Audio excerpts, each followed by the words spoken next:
Hello, my name is Natasha Reichle and I'm a curator of Southeast Asian art at the Asian Art Museum.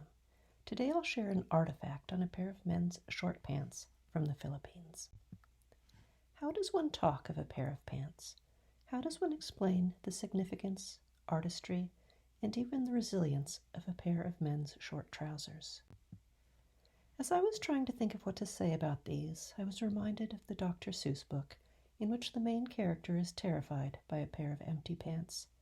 To begin to understand these pants, I wanted to know who might have made them, who could have worn them, what meaning did they have, what meaning do they have today?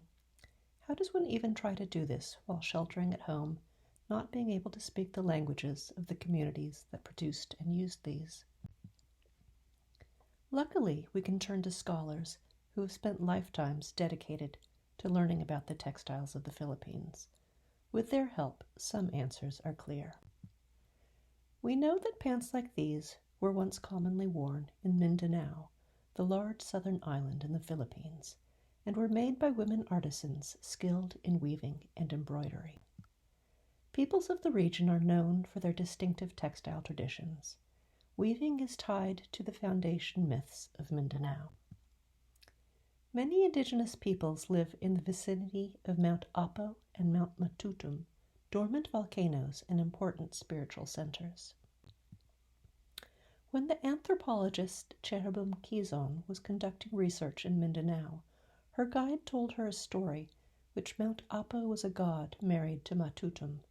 Apo had a roving eye which enraged Matutum, who took the wooden beater from her loom and hit him on the head with it. You can still see the dent. She then packed her things and moved south, where she still stands.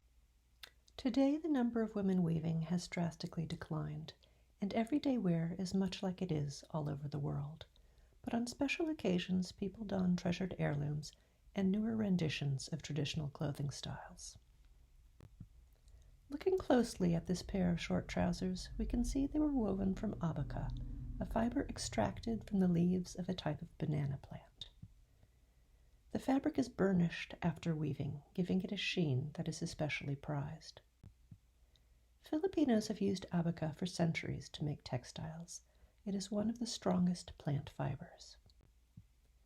Under Spanish and U.S. colonial control, abaca became a huge industry in the late 1800s and early 1900s. It was used, among other things, to make ropes for shipping. Large abaca plantations both employed and displaced indigenous peoples in Mindanao.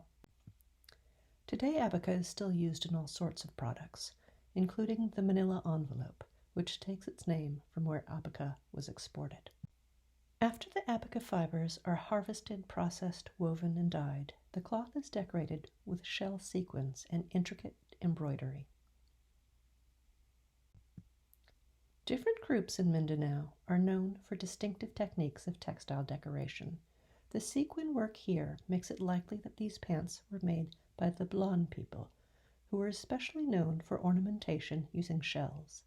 The shells for the hand-cut sequins would have been obtained from coastal traders. It's often difficult to date textiles, but we know with certainty that these pants are over 100 years old. They were donated to the museum by the grandchildren of the Reverend Robert Black and his wife Gertrude. Black had moved to the Philippines as a missionary in late 1902. His fiancée, Gertrude Granger, followed the next year. Black opened the first congregational mission in Mindanao, an island whose inhabitants were primarily Muslim or animist. Reverend and Mrs. Black's attitudes toward the people they lived among were typical of many American colonialists, frequently patronizing, sometimes derogatory, but also expressing admiration, especially about textiles. Black writes, "The textiles are dyed in beautiful patterns, displaying very good taste and considerable skill in designing." Nonetheless, conversion often led to the loss of indigenous customs, including the wearing of abaca clothing. We can also learn about these short trousers by looking for similar examples in other museums. This pair was collected in the early 1900s, and the acquisition card notes that pants like these were generally worn among blonde men, and that pants with stripes like these had less status than those made of pure red cloth.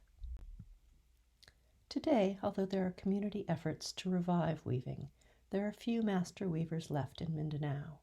Just this year, Fu Yabing, one of only 2 Lan master weavers, passed away at the age of 106. Celebratory occasions are not the only ones where the indigenous peoples of Mindanao wear traditional clothing. They also do so on occasions of protest against martial law, and also corporate encroachment on their lands. Traditional clothing has become a sign of resilience and resistance. These days we are constantly reminded of how fragile life is, yet how enduring a memory can be. What can you say about a pair of pants? That someone made them with care, that someone wore them with pride, that when those people are no longer here, these pants remain, strong from the abaca fiber from which they were woven, rich with the artistry of generations of women, both a memory of the past and a symbol of resilience for the future.